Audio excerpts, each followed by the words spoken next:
Well, good morning, Lighthouse Vineyard. It's good to be with you. Yeah, maybe a couple comments then on what you just heard. I think the strategy in having me come in the entire month of April is so that you guys would be like, oh, when is Clint coming back? Please, dear God, make them cut their sabbatical short. You know, and he's made mention of me being a hockey player before. Don't do too much with that. You know, after one of the games up on Notre Dame ice, I was checking out my Fitbit. It said I had taken no steps at all in the game, and I'm complaining in the locker room. And one of my colleagues is like, "Butcher, have you ever watched yourself skate?" It's like, okay, fair enough. And then on that note, I probably should not say this because I'm going to lose perhaps some of you, but the United States gold medal hockey team is up 1-0 over Canada right now.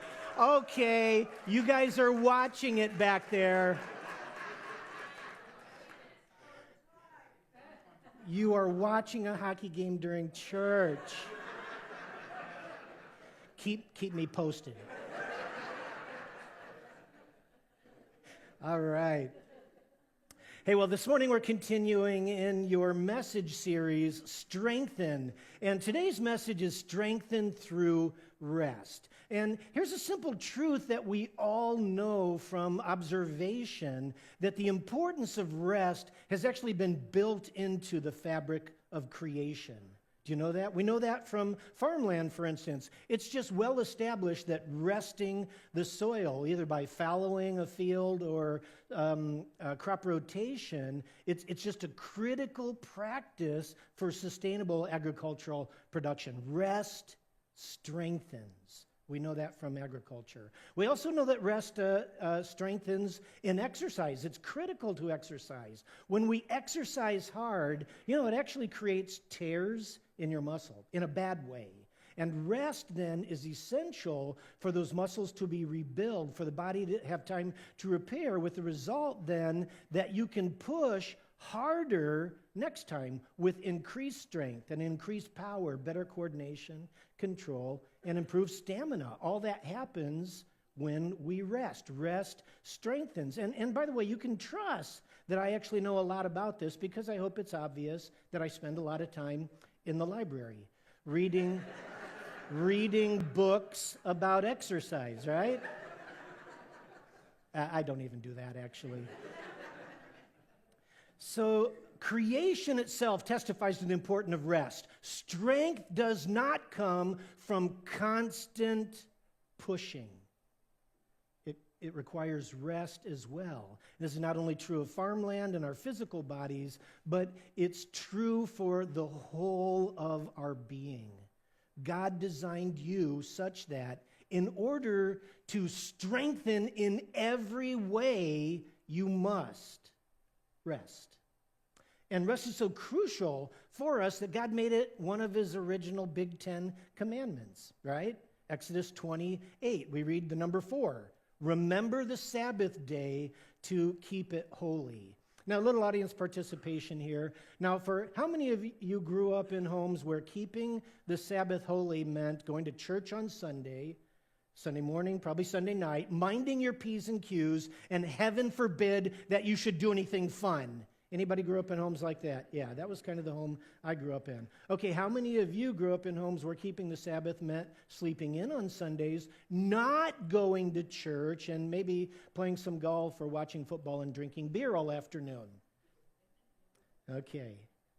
I don't know what the rest of you did on Sabbath day. It's just like, all right. So those I think are common perceptions and practices of Sabbath. But what does the Bible actually mean by Sabbath? And so I want to unpack 4 qualities of biblical Sabbath. And if you're following along on your notes, they're not there. Sorry. I totally changed this message last night, and everything that I sent your tech team, I did differently. So don't give them dirty looks if it doesn't. It's like, get on the right screen. It's like, it's him. It was me. All right, so here's the first visual definition of what the word Sabbath means. Sabbath simply means hit the pause button. Sabbath means stop doing something. That's our simple first point. And then secondly, what is it that we're supposed to stop doing? Well, verse 9 tells us we stop doing 6 days of labor. What is in view here is our occupations. Stop, your 6 days of occupation and all your work implies all the other stuff that we have to do. Not just our occupations, but all the other stuff that we have to do.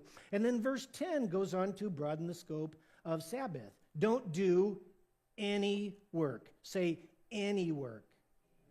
All right, so it means stop, pause the whole of all your labors. And so Sabbath isn't just talking about our Monday through Friday 9 to 5 jobs. It encompasses all of the have-tos of life. All of the have-tos of life. Careers plus paying bills and mowing the lawn and shoveling snow and vacuuming and raking leaves, fixer-upper projects, etc., right? This unending list of all the things that have to be done. It all gets paused on pause day. It all gets paused on pause day. And so the meaning is simple and it's very strong. Sabbath means a complete pause from all your labors. A complete pause from all of your labors. You drop the entire bundle of tasks that drains you of your working energy. All right, a Sabbath day, a pause day is not, listen to me, the pretense of pause, right? It's not trying to catch up a little bit on stuff I need to get done on my day off. It's a genuine and comprehensive stop everything. Sabbath means a complete pause from all your labors. That's our second point. Thirdly, Sabbath means pause 1 day in 7. Picking up verse 8. Remember the Sabbath day to keep it holy. 6 days you shall labor and do all your work, but the 7th day is the Sabbath of the Lord your God, and in it you shall not do any work. So work 6 days, pause 1 day. Work 6 days, pause 1. A simple point, and again, a simple application. Set aside 24 hours, every 7 days to completely pause from all the stuff you have to do. Now, we know from the New Testament, it doesn't necessarily have to be Sunday. Sunday does not have to be your pause day. And so you just have to figure out a 24-hour period in your weekly rhythm where you can stop completely. Make sense?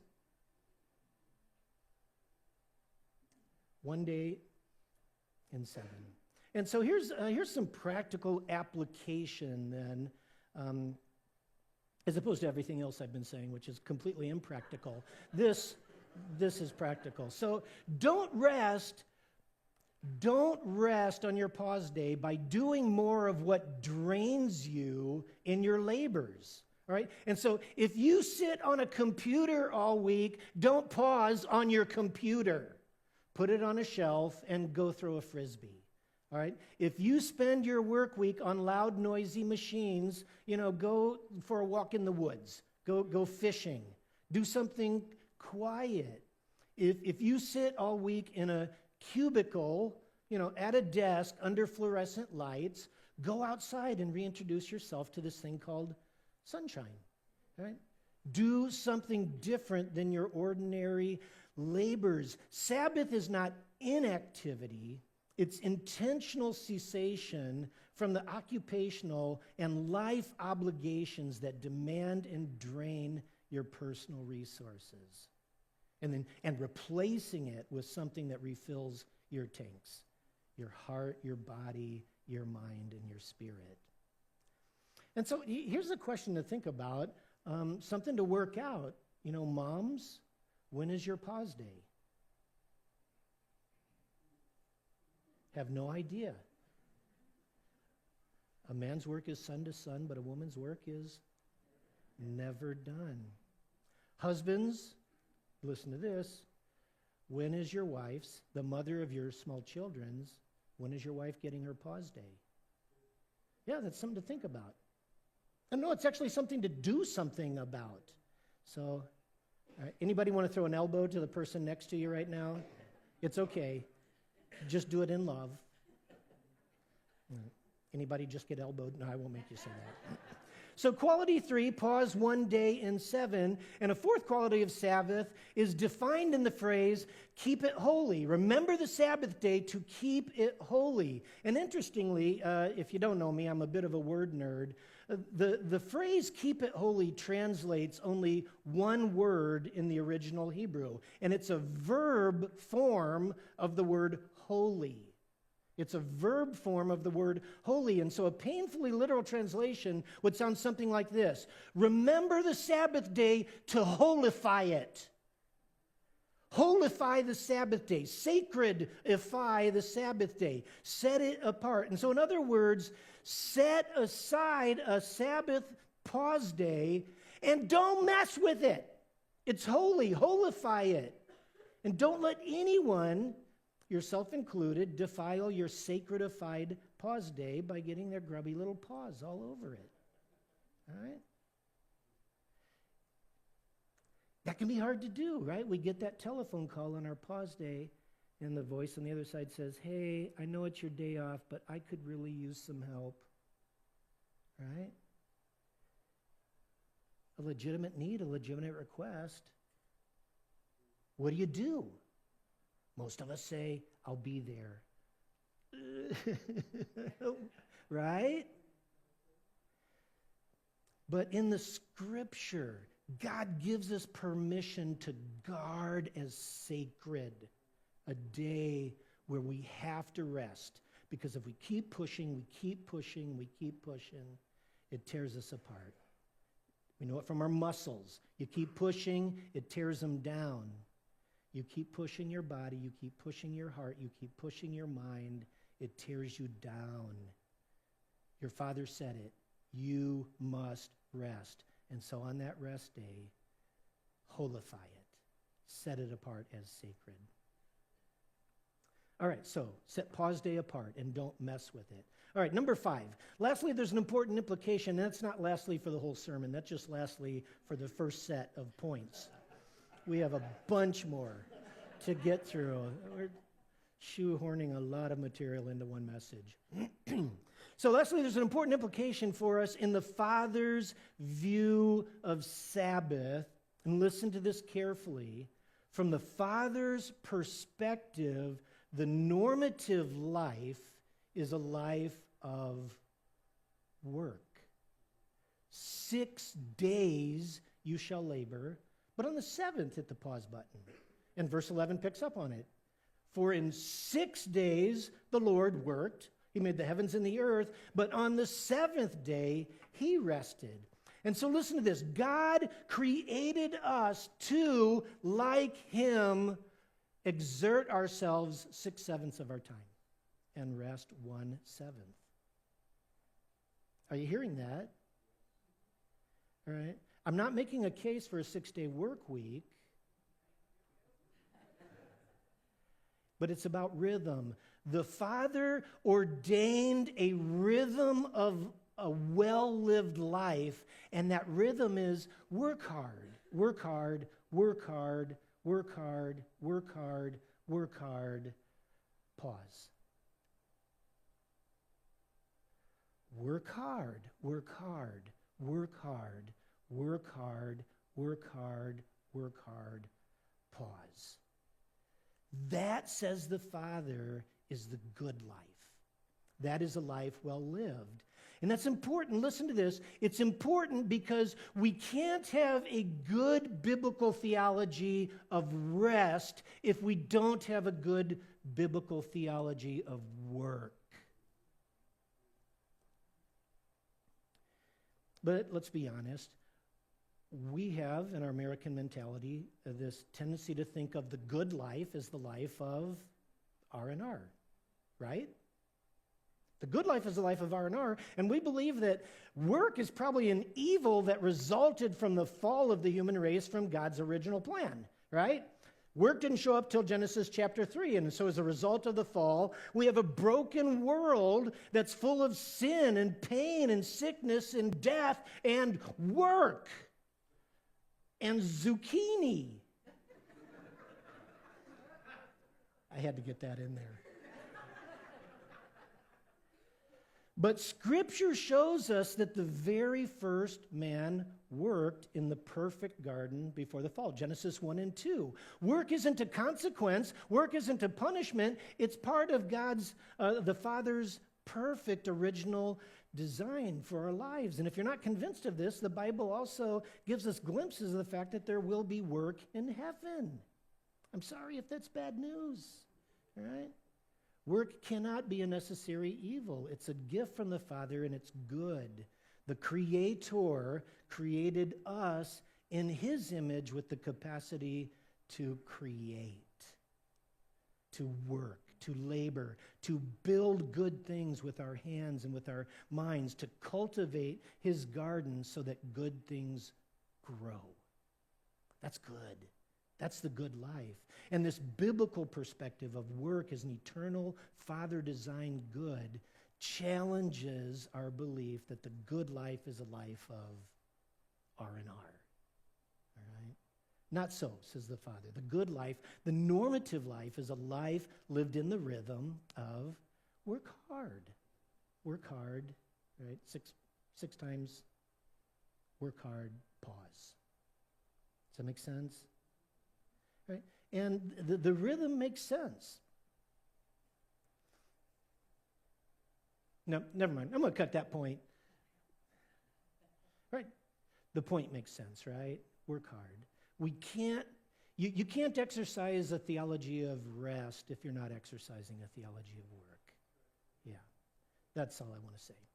All right, and then to further strengthen in this case that work is a God-ordained good, it's worth noting that the word labor in verse 9 means not only just to work, to serve, but it even means to worship.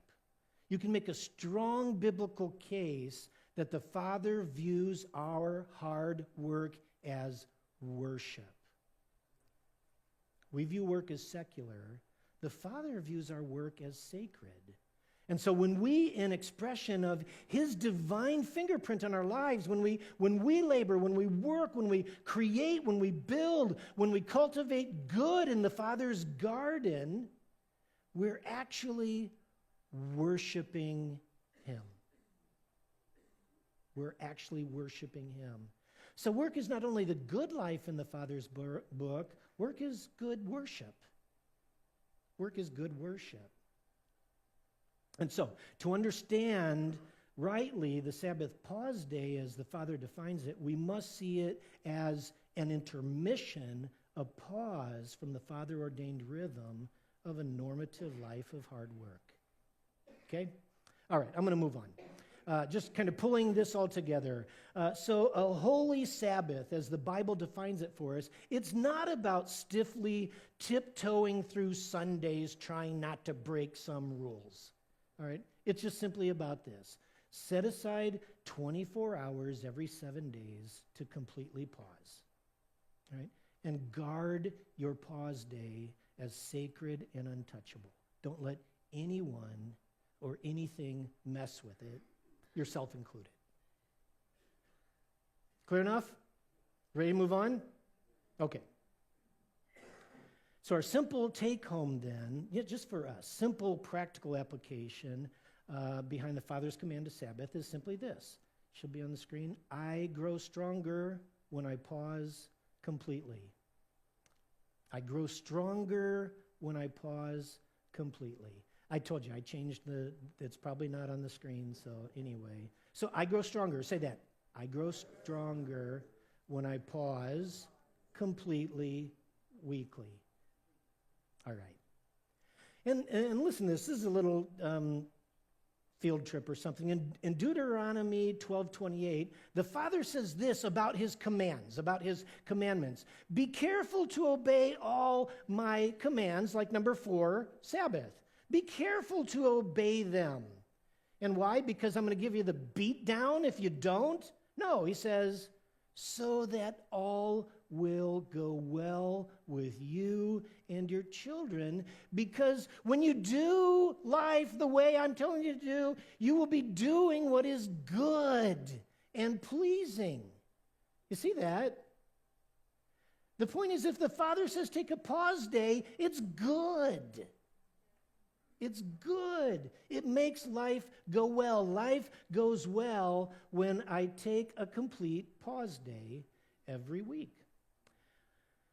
All right, so now what I want to do is go into the next section, which I do think is in your notes. Why pause completely? Why, from these verses, what reasons are we given to pause completely? Well, verse 11 first gives us a first reason why. I'm going to pick up at the end of verse 10. In it, right, in the pause day, you shall not do any work for or because, here's the reason, you shall not do any work because in 6 days the Lord made the heavens and the earth and the sea and all that is in them, and he rested on the seventh day. All right, we simply rest because the Father rested. We simply rest because the Father rested. We observe a rhythm of work hard, then complete pause, in imitation of the Father's example of work hard, followed by complete pause. Right? We imitate the Father. Well, how does that help us? Well, this speaks directly to those of us who stress out when we pause. Those of us who fall victim to the illusion, it's all riding on my shoulders, and if I don't work 24/7, it's all going to fall apart. Right? Anybody know that one? Right? So here's a news flash. It's not all on your shoulders. All right? It's not. The whole universe is, in fact, on the Father's shoulders. 24/7, not yours, not mine, it's his. And yet, he rested on the seventh day. He literally carries the whole universe on his shoulders, and he rested on the seventh day. You know, not because he was tired. God didn't need a break. He wasn't worn out. The Father simply hit the pause button to set an example for us. Hey, hit the pause button. If God Almighty can take a pause, you can too, right? We can too. All right, so that's reason number one. We take a complete pause day in imitation of the Father's example. Reason number two, we pause completely as an expression of trust. Pause day is a day to remember it's not riding on my shoulders, it's on the Father's. And so we pause in acknowledgement that our provision comes not merely from our labor, that I'm the one making this happen, but ultimately it's from the Father's hand. And pausing exercises our faith in the Father's faithfulness. Yes? You know, in the ancient Near East agrarian world where this command was first given, that trust was palpable. What? If I don't farm, I might not eat, and if I don't eat, I die. Right? That's right. Pausing was a real exercise of dependence, a weekly act of worship that said, Father, I'm trusting you. Right? In our modern world, I think it's easy for us to lose sight of the Father's providential hand behind our daily sustenance. It's easy to lose sight of the Father's hand behind our sustenance.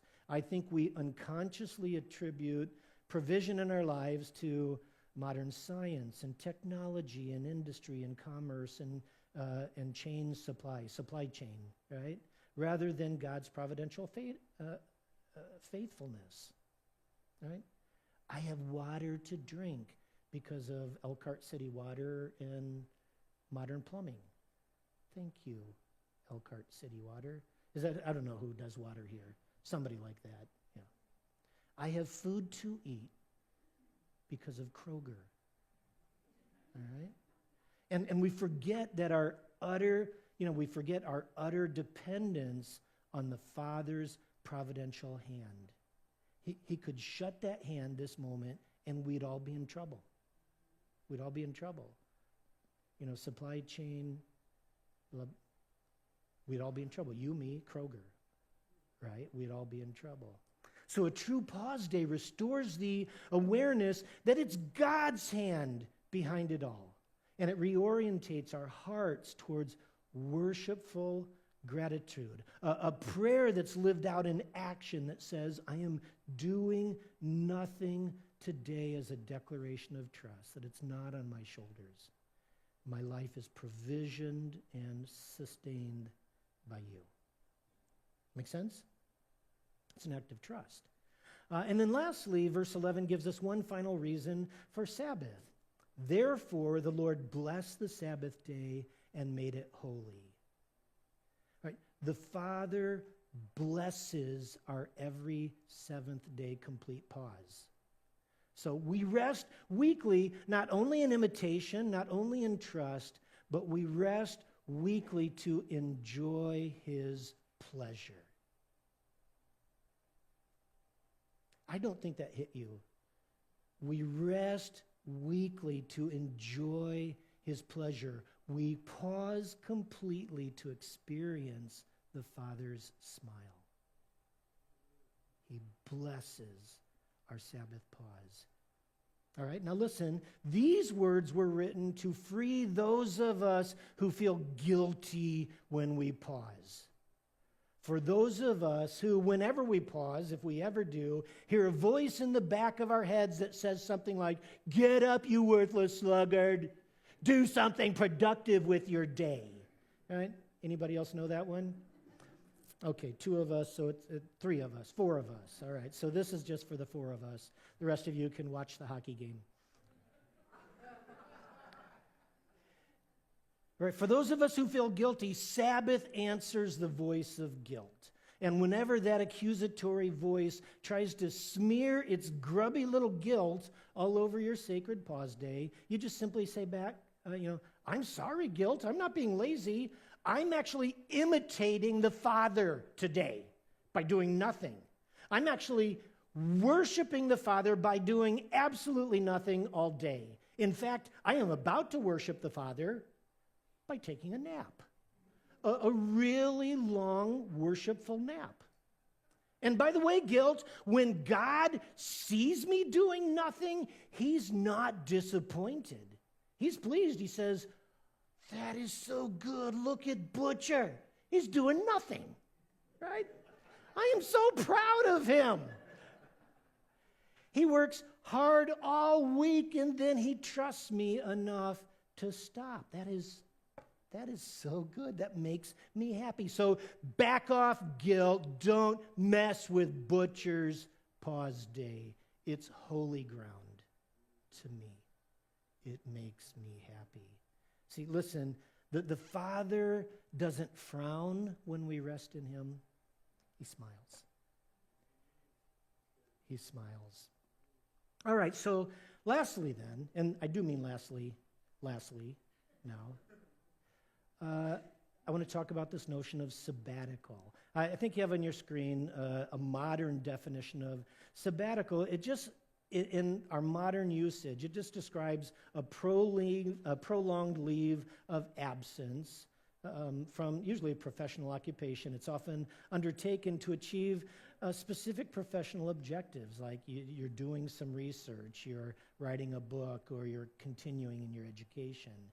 And this was something interesting as I researched it. The practice of sabbatical is actually on the increase. It's gaining momentum worldwide. More and more people in the corporate world, in the secular world, are practicing sabbatical, and that's a good thing. But it's interesting because the tradition of sabbatical actually finds its origins in the Bible. The Father thought of this, not, Amazon or whoever. Yeah, Amazon probably doesn't do sabbatical.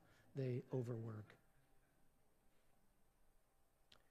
All right, so Leviticus 25, 1 through 7 is where we get the biblical idea of sabbatical. So while Moses was on Mount Sinai, so this goes back a couple years, the Lord said to him, "Give the following instructions to the people of Israel. When you've entered the land I'm giving you, the land itself must observe a Sabbath rest before the Lord every 7th year."